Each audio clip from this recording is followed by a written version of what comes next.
Sejam todos muito bem-vindos a mais uma análise. Hoje a gente vai fazer um mergulho profundo num conceito psicológico simplesmente transformador. É algo que vai mudar da água para o vinho a forma como enxergamos nossos conflitos com as outras pessoas. A nossa mente tem mecanismos fascinantes, e a ideia aqui é desvendar isso passo a passo. Então vamos começar direto com aquela pergunta clássica que assombra absolutamente todas as nossas interações. Por que o comportamento dos outros consegue nos tirar do sério de um jeito tão intenso, tão visceral? A gente com certeza já passou por isso, né? Aquela frustração borbulhante que parece surgir literalmente do nada. Pensa bem. Regularmente, a gente se depara com uma frustração imensa diante de algumas características muito específicas em amigos, colegas de trabalho ou até mesmo num completo estranho na rua. Coisas como arrogância, ignorância, passividade, egoísmo ou aquela negatividade pesada. Quando isso acontece, surge na hora aquela convicção absoluta de que o problema está inteiramente neles e não na gente.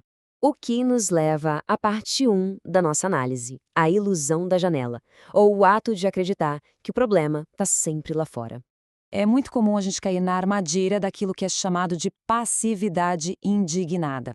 A gente acaba acreditando incorretamente que os nossos pontos de base emocionais são externos. Ou seja, achamos que as nossas emoções são causadas pelas outras pessoas e, por causa disso, é problema delas resolver essa situação toda para que a gente possa se sentir bem de novo. E o mais interessante é que essas percepções, que realmente quebram paradigmas, vêm direto daquela coleção inovadora de ensaios da autora Brianna Wiest. O trabalho dela detalha de um jeito brilhante como as nossas mentes, na verdade, constroem a nossa própria realidade e moldam totalmente a maneira como interpretamos o mundo ao nosso redor. E assim chegamos na parte 2, conhecendo a sombra, as partes de nós que tentamos esconder. Aqui, o ponto crucial é entender o conceito do eu-sombra. Basicamente, essas são as partes dissociadas da nossa personalidade.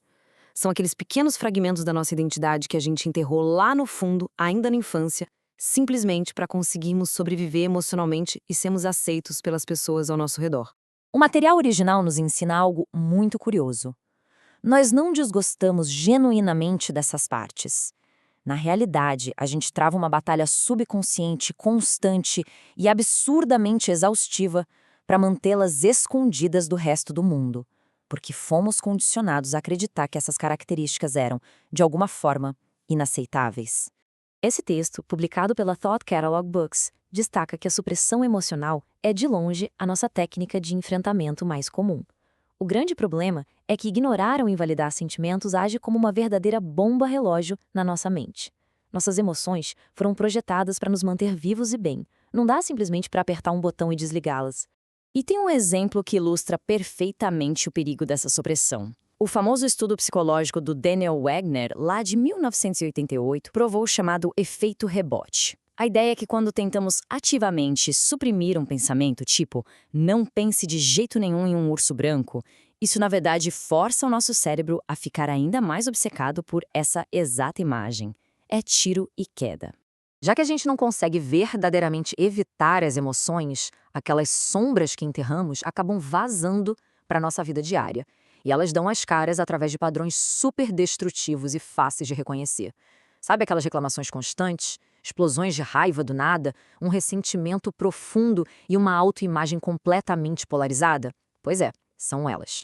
Seguindo em frente, vamos para a parte 3, o efeito espelho. A raiva como ferramenta de autorreconhecimento. Essa citação aqui traz uma mudança de paradigma gigantesca. A fúria intensa que sentimos em relação ao comportamento de outra pessoa é tão enfurecedora não porque detestamos aquele traço de forma inerente, mas sim porque estamos lutando lá dentro contra o nosso próprio desejo reprimido de integrar essa mesmíssima característica. Para ficar mais claro, vamos fazer uma comparação. Na visão externa, a gente culpa um colega por ser arrogante ou sente raiva de um político desinformado, mas a visão interna revela que isso costuma ser uma projeção direta do nosso próprio medo profundo de sermos pouco inteligentes ou de não estarmos qualificados o suficiente para algo. Basicamente, a raiva funciona como um holofote apontando direto para a nossa insegurança. O fato é que a gente acaba atacando justamente aquilo que agrava as nossas próprias questões não curadas e mal resolvidas. Se houvesse, de fato, um desgosto genuíno e puramente objetivo por algo, sem nenhum apego interno envolvido, a nossa reação natural seria simplesmente dar as costas e seguir em frente, e não ficar sentindo aquela necessidade ardente e constante de reclamar o tempo todo sobre o assunto. E assim entramos na parte 4, a raiva como autorreconhecimento, aprendendo a interpretar os nossos gatilhos. Como a gente viu, raiva é sinônimo de reconhecimento. Nós só reagimos com essa ferocidade toda a características que, bem lá no fundo, reconhecemos dentro do nosso próprio ecossistema emocional reprimido. Afinal, não tem como revidar contra algo que, de alguma forma, a gente não considere como sendo real dentro de nós mesmos. Por isso, é indispensável praticar o reengrandecimento cognitivo. Em vez de focar naquela culpa externa pensando, nossa, o comportamento deles está arruinando meu dia, a mudança correta é olhar para dentro e refletir. Olha, o comportamento deles está, na verdade, revelando as minhas próprias feridas. A nossa interpretação do mundo é só uma grande projeção do que estamos sentindo. E isso nos leva a uma conclusão muito forte. Cada relacionamento que cultivamos ao longo da vida é, em última análise, um relacionamento com nós mesmos. As pessoas ao nosso redor servem basicamente para nos enfurecer ou nos alegrar, tudo para que a gente consiga enxergar de forma bem clara quais partes da nossa própria fundação psicológica ainda estão precisando de reparos.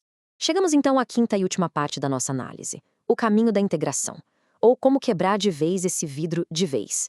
O primeiríssimo passo mental aqui é parar de ver os nossos gatilhos emocionais como se fossem ataques externos. Emoções negativas não são, de forma alguma, sinais de que os outros estão fazendo algo errado. Muito pelo contrário. A gente precisa acolher essas emoções como uma comunicação vital, um verdadeiro chamado do nosso subconsciente, nos guiando na direção da cura e da integração. Então, na prática, quando identificarmos uma projeção em tempo real, podemos usar esses 3 passos para desmontar a ilusão. Primeiro, notar aquele gatilho emocional intenso. Segundo, dar uma pausa e se desconectar ativamente da vontade de culpar o outro. E terceiro, refletir profundamente sobre o que isso está espelhando lá dentro. É exatamente assim que a gente consegue trazer o nosso eu sombra para a luz. Porque a verdadeira autoaceitação significa enxergar o nosso ser por completo, o pacote inteiro, sem ficar julgando ou condenando partes dele. E a pura verdade é que quanto mais cedo a gente se enfrentar de frente, mais cedo as ações das outras pessoas vão parar de nos afetar de forma negativa. Isso literalmente nos liberta de ficarmos à mercê dos caprichos alheios. Para fechar nossa análise de hoje, deixamos no ar esse pensamento bem provocativo para todo mundo refletir da próxima vez que os ânimos se exaltarem. Qual é o comportamento que a gente mais odeia nos outros? E o que exatamente isso está tentando, de forma desesperada, nos ensinar sobre o que está oculto dentro de nós mesmos? Fica a reflexão. Muito obrigado por acompanharem essa jornada pelo conhecimento com a gente e até a próxima.